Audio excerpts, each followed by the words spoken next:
A first pre-release for Minecraft 1.20.2 is here, which means we're now getting closer to release and we'll only see bug fixes from here on out. This one brings another round of experimental changes for the villager trade rebalance experiment, improvements for recipe book searching, and a new game rule.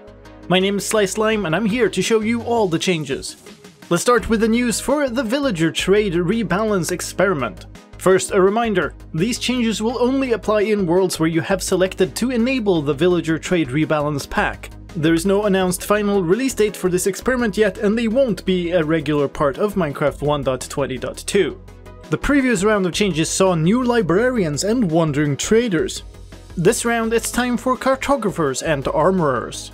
Cartographers now sell more different types of explorer maps to other biomes where villages can be found.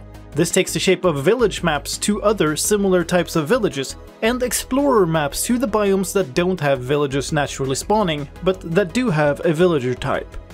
For instance, desert cartographers sell savanna and plains village maps as well as jungle explorer maps. Check out all the different types on screen. This means that from finding one single village, it will be possible to find all 7 different types of village biomes. Let's move on to the changes to armorer trades, which are fairly substantial. Most notably, you now need to pay diamonds in addition to emeralds to buy diamond armor. The amount of diamonds differs between the different types of villages, and so does the enchantment on the gear and which diamond pieces they sell. Desert armorers sell only chestplates and leggings with thorns. Plains armorers sell leggings and boots with protection 1. Savanna armorers sell helmets and chestplates with Curse of Binding, which cost slightly fewer diamonds.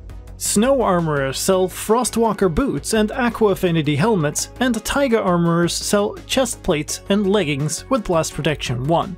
In other news, master level armorers from most biomes can now also buy iron blocks for 4 emeralds, with the exception of Taiga armorers who buy diamond blocks for 42 emeralds. Swamp and jungle armorers do not sell diamond gear, instead they are now the only armorers who will sell chainmail gear.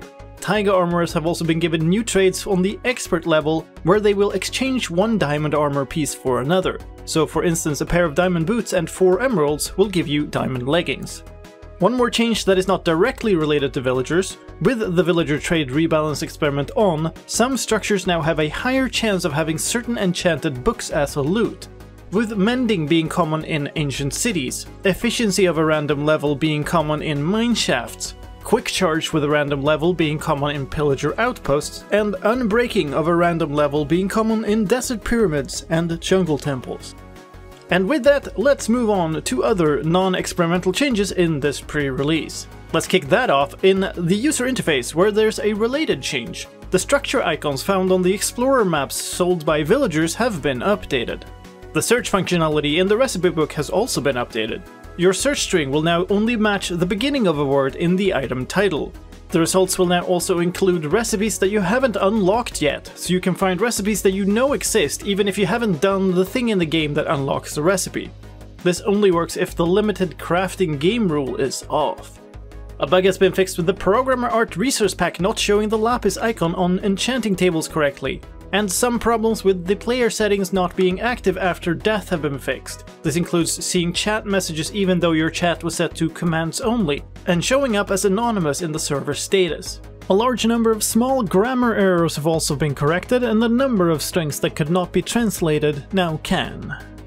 There is a new game rule in this version, called Ender Pearls Vanish on Death. The default value for this rule is on, which matches how the game always used to work. If you turn it off, Ender Pearls you've thrown will remain in the world even when you die. In gameplay news, a couple of bugs have been fixed involving golden apples and absorption. It no longer takes several seconds to get the icon after getting absorption, and you now properly get the absorption hearts from eating a golden apple if you've previously had an enchanted golden apple. The locked state of a hopper now shows correctly if you look at it using the F3 screen or when using a resource pack with a special look for locked hoppers. The vertical redstone connection now disappears when removing redstone dust on top of some blocks like hoppers, dispensers and redstone lamps, and redstone dust powered by a comparator now updates correctly to connect to other redstone dust. Armor stands now also update their rotation more correctly. In sound news, the splash sounds made when entering and leaving water have been tweaked to a slightly lower volume.